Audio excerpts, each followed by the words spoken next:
Look, just very quickly before you go, and I know it's a big question, but you are the former foreign minister, so I'm really interested to hear your perspective on this, on China's relationship with Australia. It is clearly deteriorating. It has been for some time, but now we have, you know, the detainment and interrogation of journalists, to tariffs on more and more of our products. There have been some, like Paul Kelly in The Australian, who've argued that if Australia was maybe more nuanced or less provocative, we could get the relationship with China back on track. Do you think, Mr. Downer, that the onus is on Australia to do more to improve relationships, to improve relations with China? And if so, what should we be doing?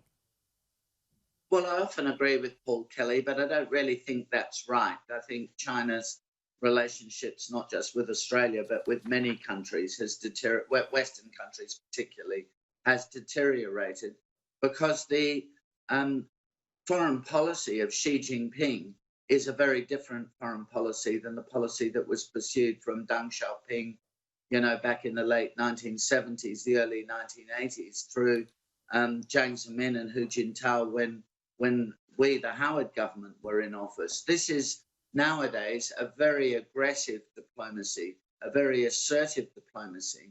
And I think the coronavirus issue has probably made them even more assertive because obviously there is a sense of guilt in China about how this all happened, remember, their initial resistance to some sort of international investigation into coronavirus and the huge damage that it's done to the whole world, the whole planet. So they are much more aggressive, and I think if you look weak in dealing with them, they won't respect you.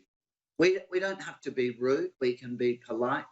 Our door is always open to discuss issues with their leaders, their ministers, and we're happy to have a constructive relationship with China, but they have to abide by international law, not circumvent it, not try to change the status quo by the use of force. So we have to stand up for our beliefs and the sort of world that we think will work best, not just cave into them.